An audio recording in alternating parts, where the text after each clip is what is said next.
Hello creators මම මනුෂ්‍ය නිර්මාල් Photoshop serious එකේ 9 වෙනි එපිසෝඩ් එකත් එක්ක ඔයගොල්ලෝ එකතු වෙලා ඉන්නේ. ඉතින් අද අපි කතා කරමු ඔබ්ජෙක්ට් සිලෙක්ෂන් ටූල් එක ගැන. ටූල් බාර් එකේ 4 වෙනි ටූල් එක විදිහට අපිට බලා ගන්න පුළුවන් ඔබ්ජෙක්ට් සිලෙක්ෂන් ටූල් එක මේ විදිහට තියෙනවා. ෆොටෝෂොප් වලට AI ඉන්ට්‍රොඩියුස් කරත් එක්කම තමයි මේ ටූල් එකත් ඇවිල්ලා තියෙන්නේ. ඉතින් මේකෙන් සරලවම වෙන්නේ අපේ තියෙන canvas එකේ අපි දාලා තියෙන image එකේ තියෙන ඔබ්ජෙක්ට් ඔටෝමැටික්ලිම ඩිටෙක්ට් කරගන්න එක. ඒ වගේම පෝර්ට්‍රේට් එකක් වගේ එඩිට් එකක් කරන්න ගියාම ඒකේ ඉන්න මිනිස්සුන්ගේ ඇස්වල ඒ වගේම නහය කට ඒ වගේ පොඩි දේවල් පවා දැන් මේ ටිකක් ඇඩ්වාන්ස් වෙලා තියෙනවා මේ ටූල් එක. ඉතින් මේ ටූල් එක ගැන කතා කරද්දී උඩම තියෙන ඔප්ෂන් බාර් එක ගැන දෙවෙනියට කතා කරමු. ටූල් එකෙන් හරිම සරල දෙයක් කරගන්න තියෙන්නේ. මෙතනදී මේ ටූල් එක ඕපන් කරපු ගමන් ටික වෙලාවක් ඉන්න ඕනි canvas එකේ තියෙන දේවල් ටික යාට ප්‍රොසෙස් කරගන්න. ප්‍රොසෙස් කරගත්තට පස්සේ අපිට මෙන්න මේ වගේ ඒ අර මේකේ තියෙන ඔබ්ජෙක්ට් උඩට ගියාට පස්සේ වෙනමම highlight එකක් විදියට highlight වෙලා පෙන්නනවා ඒ ඔබ්ජෙක්ට් එක මෙන්න මේ වගේ. මේක උඩ ක්ලික් කරාට පස්සේ ඔයගොල්ලන්ට බලා ගන්න පුළුවන් ඒක වටේ සිලෙක්ෂන් එකක් වැටෙනවා. වෙන ටූල් වල නම් සිලෙක්ෂන් එකක් දාද්දි ටිකක් අමාරුයි. ඉතින් මේ ටූල් එක මේ Photoshop පාවිච්චි කරනවා නම් ඉස්සරහට සෑහෙන වැදගත් වෙන ටූල් එකක්. මෙතන තියෙන ඔප්ෂන් ටික ගැන මම කතා කරන්න. මෙතන තියෙනවා මේ උඩ පළවෙනියටම අර new selection එකක් දාගන්න add කරගන්න ඒ සිලෙක්ෂන් එකට. ඉතින් මේ ටික ගැන මම කතා කරා. ඉතින් මම කතා කරන්නේ ඒ ටික ගැන. ඒ වගේම මෙතන select people කියලා එකක් තියෙනවා. මේ ගැන මම දෙවෙනියට කතා කරන්න. ඊට පස්සේ පොඩි ඔප්ෂන් එකක් තියෙනවා. මේකෙන් වෙන්නේ මේ canvas එකේ මම ඉස්සෙල්ලත් කිව්වා canvas එකේ තියෙන දේවල් ටික අඳුර ගන්න පොඩ්ඩක් මේ පොඩි වෙලාවක් ගන්නවා. එන්නේ ඒක පෙන්වන එක තමයි මෙතනින් වෙන්නේ. ඒ වගේම මෙතන අපි ඔබ්ජෙක්ට් එකක් මොකක් හරි සිලෙක්ට් කරාම මොන වගේ දේවල්ද දැන් සිලෙක්ට් වෙලා තියෙන්නේ කියලා බලා ගන්න. ඒ වගේම අපිට තව setting icon එකක් තියෙනවා. මෙතනදිත් setting කිහිපයක් තියෙනවා. අපි ඔබ්ජෙක්ට් එක වටේ අර ඇඳෙන line එක colors එහෙම වෙනස් කරගන්න ඒ වගේ දේවල් ටිකක් මෙතනදි බලා ගන්න පුළුවන්. ඒ වගේම මේ ගැන මම කතා කරන්න. මෙතන rectangle සහ lasso කියලා තියෙනවා. lasso tool සහ rectangle. අපි ඉස්සෙල්ලා කතා කරා Google මේ series එකත් එක්ක ඉන්නවනම් rectangle tool එක මොකද්ද lasso tool එක මොකද්ද කියලා කතා කරා. ඉතින් ඒ වල කරන දේම තමයි මේකෙත් වෙන්නේ.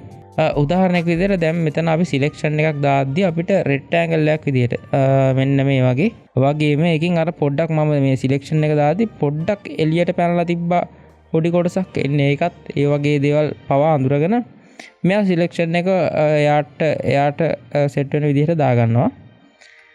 ඒ වගේම අපි හිතමුකෝ ටිකක් අපිට මේ වගේ rectangle එකක් දාන්න බැරි සමහර තැන් එනවා.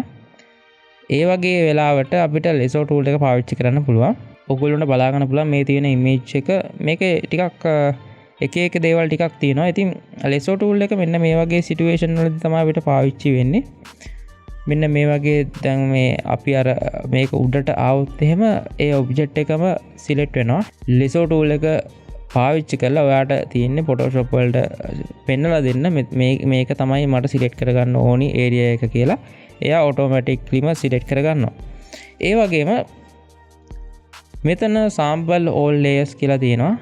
මේක ප්‍රොජෙක්ට් එකක් කරන් යද්දි තමයි මේක වැදගත් වෙන්නේ. සාමාන්‍ය එක ඉමේජ් එකක් දෙයක් හදද්දි මේක වැදගත් වෙන්නේ නැති වෙන්න පුළුවන්.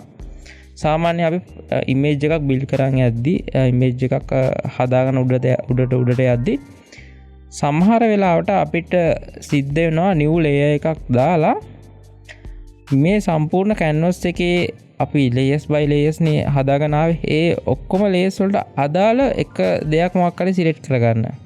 ඉතින් මම මේ sample all layers කියන එකට ටික් එක දාලා නැහැ. ඉතින් එහෙම දාලා නැති වුනහම මම මොකක් හරි මේ වගේ select කරන්න ගියොත් එහෙම ඒ selection එක වැටෙන්නේ නැහැ.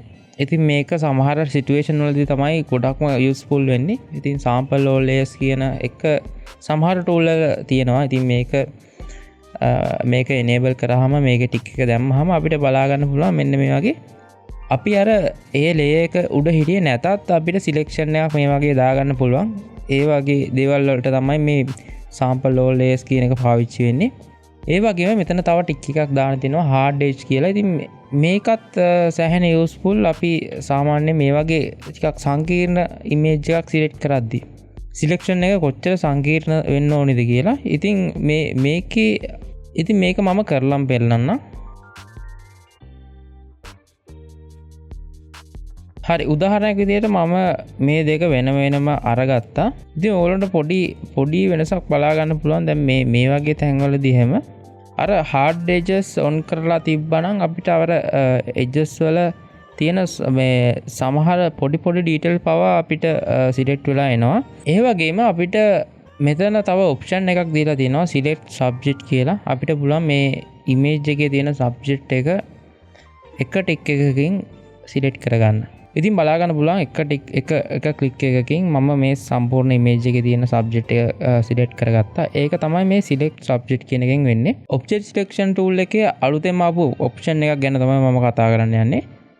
මේ option එකෙන් පුළුවන් අපිට portrait එකක් තියෙනවා නම් මොකක් හරි ඒ portrait එකේ ඉන්න කෙනාගේ තියෙන වෙනම selection ගන්න අපිට පුළුවන්. මෙන්න මේ වගේ option එකක් ඇවිල්ලා තියෙනවා select and people කියලා option එකක් ඇවිල්ලා තියෙනවා. මෙතනදී අපිට පුළුවන් වෙනමම hair එක, eyebrows, eyes මේ වගේ හැම දෙයක්ම වෙනමම selection එකක් ගන්න.